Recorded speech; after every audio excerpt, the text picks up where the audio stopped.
So today we're installing a skid plate on a 64 TR4. Now the reason we're doing that is I struggled for at least 6 hours to get this ADDCO front sway bar mounted. And the problem, this is centering the sway bar to the center of the vehicle, by the way. The problem I'm running into is as I look to get the front sway bar mounted, I don't have enough room to be able to pull the sway bar forward and get it onto the front bumper brackets. You probably can't see this from the camera angle, but just below the rubber bushing, I'm on the rounded part of the bumper mount, and you can't mount the bracket on there. So one of the forum members suggested that I put a front skid plate onto the car, which we're going to do this afternoon. And that'll give me more flexibility in terms of mounting or setting up the front mounts for the sway bar. I put a jack under it and I really reefed it up higher, but there's so much preload on the sway bar at the end links that I'm just not comfortable with it. So we're going to install the front skid plate, which is going to go from here back under the radiator. The first step we got to do is we've got to remove the rad. So I'm going to go ahead and do that and then come back. Okay, so we've got the radiator out, and I thought I'd give you a little shot of the skid plate that we're going to be installing.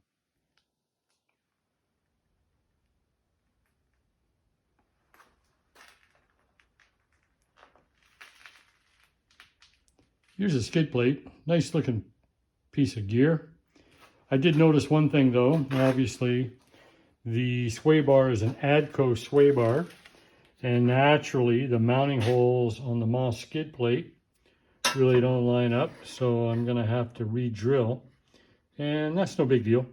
But I'm hopefully in terms of a front to rear clearance, I've got enough room with the skid plate to get the sway bar at least mounted on this front section right here. I downloaded a set of instructions. They came off the Moss Europe website. A bit sketchy.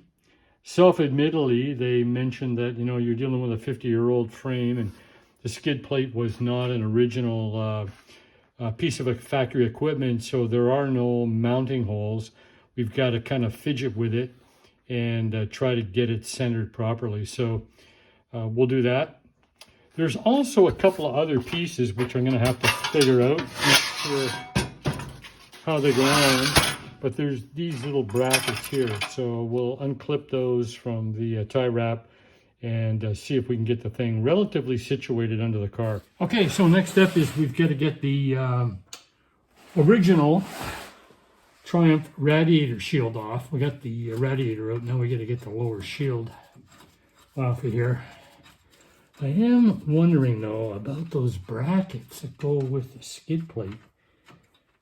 The skid plate attaches to the brackets, but the instructions say nothing about how to attach the brackets to the frame. So I don't know. I'm going to go grab them and bring them over.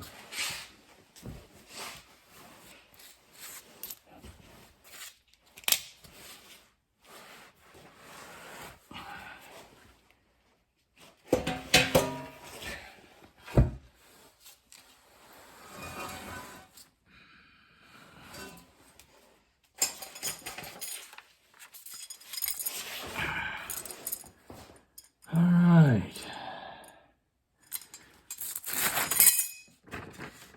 The bend in the shield should be pretty well aligned with the front edge of the chassis rails. Okay, the front end of the chassis rail, which means it should be like so. Interesting. That looks like a good position. Okay.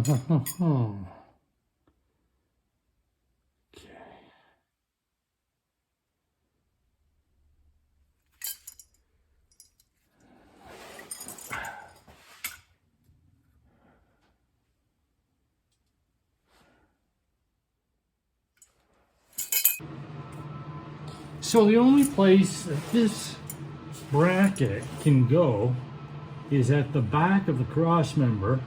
Here's the brake line they were talking about. You know, unhook that brake line, get that out of the way before you drill. Don't want to drill through the brake line. And the bracket obviously can't go in the front because we've got these brackets coming down here. So that can't go there. The only place it can go is back here, which fits on that little lip really nicely. There's a lip the same as at the front, at the back. But then the skid plate's too far back.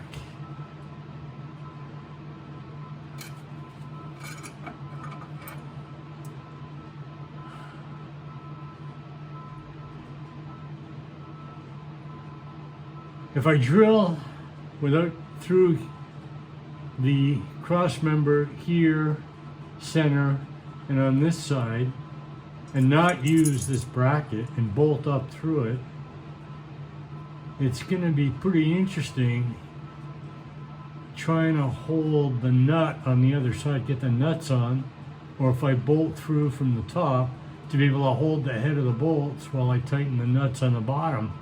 I don't know how the heck I'm going to get in there. Reaching down through the fan belt and all that. Ah, oh, man, nothing's easy. I mean, the instructions are pretty clear. Move the brake line out of the way before you drill the cross member. So they're telling me to mount it further back, but then it doesn't fit at the front.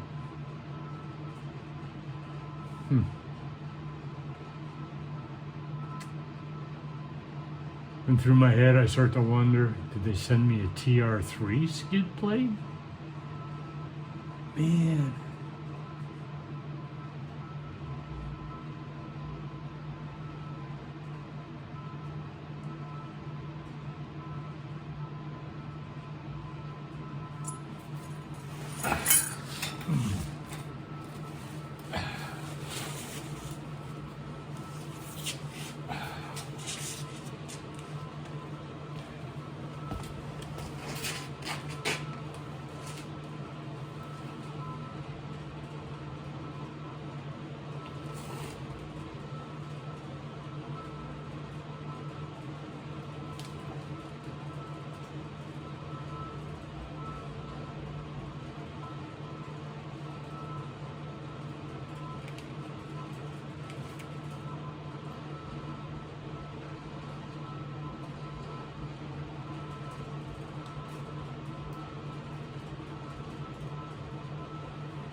Well, we'll see how that came out.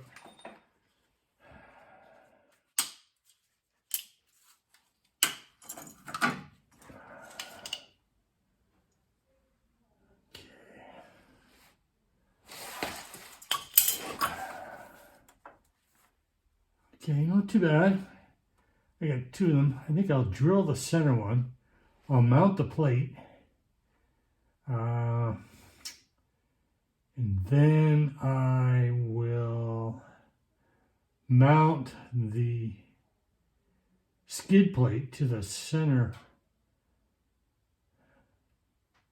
Yeah, it came out not too bad.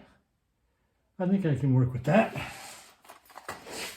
Okay, time for a drill. I'm going to drill the middle one here, mount it, secure it, and then we'll drill the other two.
All right, so that's the pilot hole.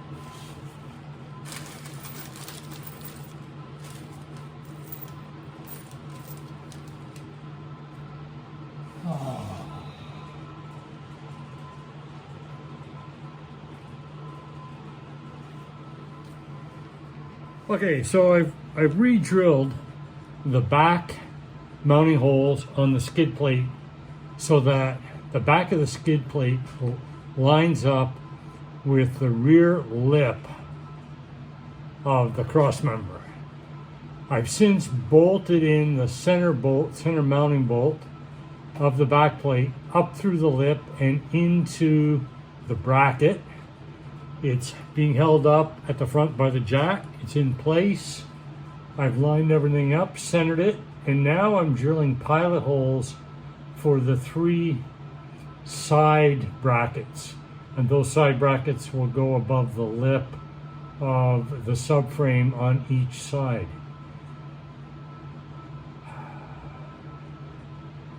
Gets a little tense because that lip is not that wide, so I need to be fairly accurate. Lying on my back, looking up through these holes, and trying to center punch the center of the hole so that the drill doesn't walk its way to one side or the other. All right, last one of the 3 on this side. See if I can find that center punch hole.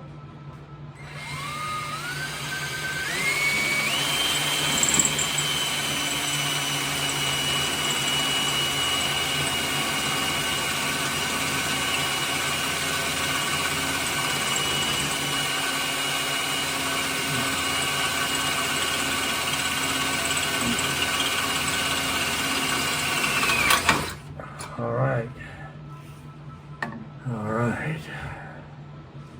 Very good.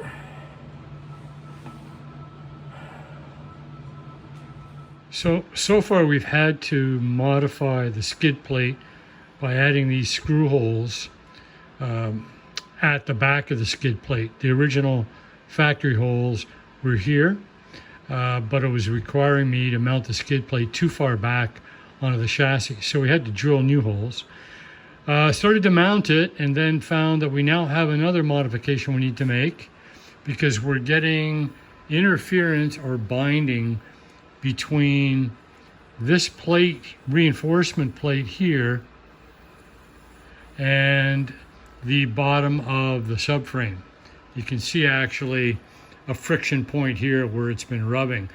So I've got to cut that out, and notice there is a weld here at the joint. So I'm going to have to cut that out, grind the weld, and then re-weld back here. Now the mounting bracket that goes on the lip of the subframe would be up here on the top, and you'd bolt through the bottom with the subframe sandwiched in between the two. And that's so that's causing interference. So we've got to grind that out and then re-weld.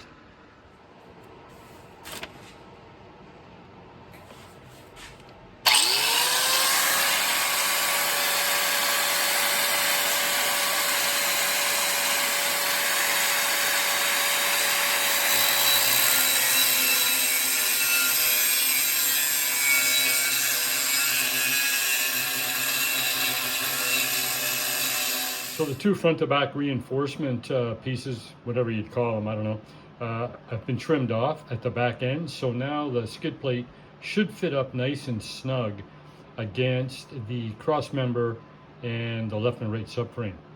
So they've been painted up, not an exact match obviously, but closest to what I had in the shop. So now I'm gonna take the skid plate and see how it looks in terms of remounting it. Here's what the skid plate looks like mounted. I've got one screw center back. I've got to use a shorter screw, a 5/16 length, so that it doesn't protrude and poke its way into the brake line, which runs across the cross member. So back to the fastener store for that one. By the way, I'm using 1 1/4 inch length, grade 8, 1/4 inch bolts to screw up into the brackets. You can see here where the plate fits flush to the frame, and the bracket is above the frame in the lip that extrudes out from the side of the frame. Okay, finally completed. Here's the ADDCO sway bar mounted up to the skid plate. I had to re-drill the skid plate to get the front brackets lined up. I have very, I almost say zero load. It's tight, so there's going to be some preload on the sway bar. But as I understand it, in a neutral stance, you really shouldn't have any preload on the bar. Otherwise, you're going to be having handling problems. So when I first had the bar somewhat mounted on the bumper brackets, you can see some marking there in the bumper bracket where I was trying to force it on. My mounts for the end links were reefed so far forward, it was crazy. They were at like I'd say a 30-degree angle. Here they're nice and straight up and down, which says to me I'm fairly neutral at this point. They're tight, and I'm looking forward to the road test when the roads clear up.